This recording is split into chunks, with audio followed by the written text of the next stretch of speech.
6:44 en el territorio continental ecuatoriano, buscando la verdad y con el clamor nacional del diálogo por la paz, no más violencia en el país.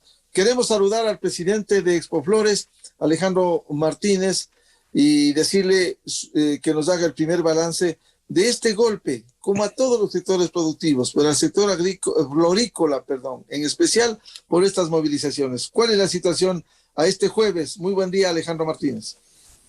Miguel, buenos días. Gracias por la invitación nuevamente. Creo que es importante empezar por lo primero, ¿no? 3.000 es el número que uno tiene que memorizarse en la floricultura. Ese es el número de salarios que diariamente no se pueden pagar por el paro, ¿sí? 6 de cada 10 dólares de lo que nosotros exportamos va al sector campesino, va al sector del indigenado ecuatoriano, va a las comunidades que o trabajan en floricultura o tienen su emprendimiento que provee a la floricultura, ¿sí?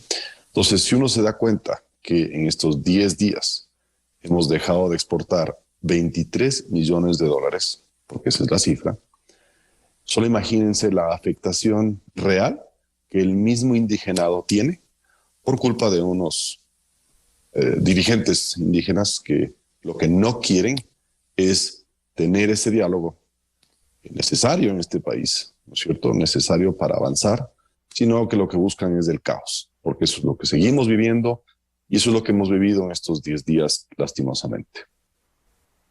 Ese saldo parcial, ¿cómo afecta además de lo humano, el pago del salario, las exportaciones? ¿Cómo se ha afectado la producción, la productividad, el envío de las flores?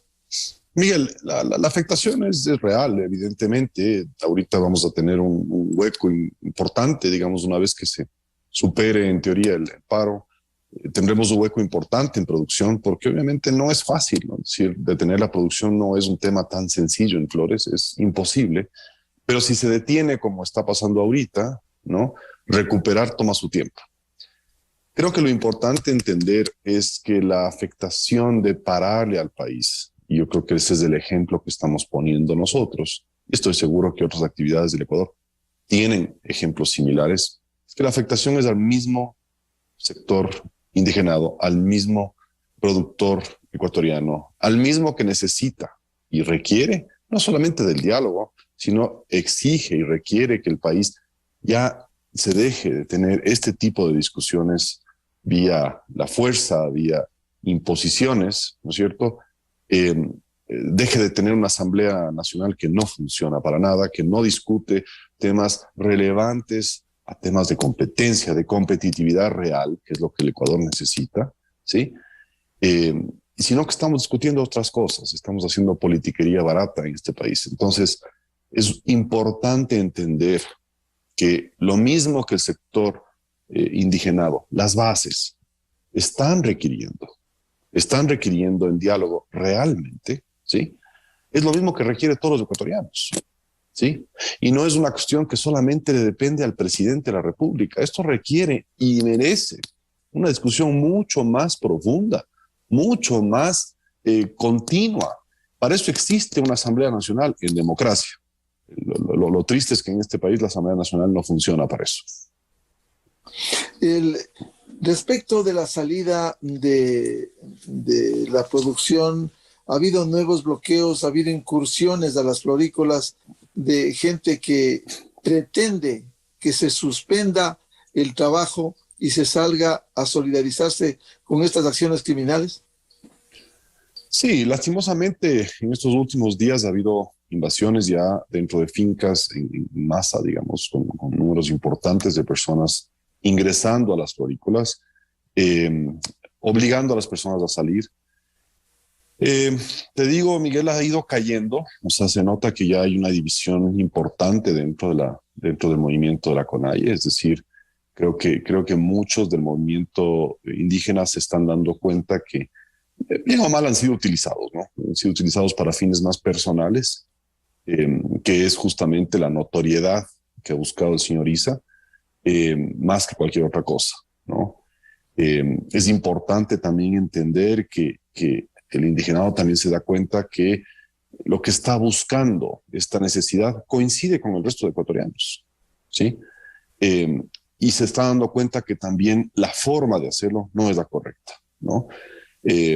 Hay mucha división ahorita internamente en los grupos de la CONAIE, eso sí se nota en el campo, pero obviamente seguimos paralizados, es decir, no podemos exportar, muy complicada los despachos, pero bueno, sin embargo de eso nosotros vamos a hacerlo como en el 2019, ¿sí? Un planteamiento a la Fiscalía muy ordenado, muy estructurado sobre daños y perjuicios frente a estas situaciones. Sí, están identificados los que protagonizan estos hechos vandálicos, estas acciones contra la propiedad privada. Sí, en esta ocasión, pues los que han hecho vandalismo han sido un poquito más vivos, ¿no? Entonces han destrozado celulares, han destrozado cámaras, pero tenemos suficiente evidencia. Yo creo que las fincas han recolectado la suficiente cantidad de evidencia para poder identificar a cada uno de ellos en su momento, ¿no? La Fiscalía va a tener que hacer una investigación bastante larga, bastante profunda. Inclusive, en esta ocasión, a diferencia en el 2019, que la Comisión Interamericana de Derechos Humanos prácticamente botó al piso toda la investigación, ahora no vamos a dejar que suceda eso. ¿Por qué? Porque hay dos cosas que hay que separar. La una es aceptar, admitir, entender, inclusive comprender la necesidad que las bases indígenas, las bases de la sociedad ecuatoriana requiere, ¿sí? Y es esta discusión, esta sana discusión a querer entender que queremos más, ¿no es cierto? Que queremos una mejor producción, que queremos una mejor oportunidad para nuestras familias, ¿sí? Pero hay esta otra parte, que lo que ha hecho es delincuencia, ¿sí? Vandalismo, y eso hay que pasar por el proceso adecuado, el proceso debido que está contemplado en la ley. Y entonces esas dos cosas hay que empujarlas de todas maneras.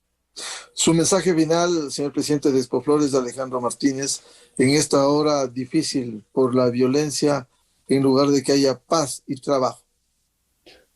Creo que hay que entender y separar cuatro cosas. La primera, el gobierno, he visto una buena apertura constante al diálogo, ¿sí?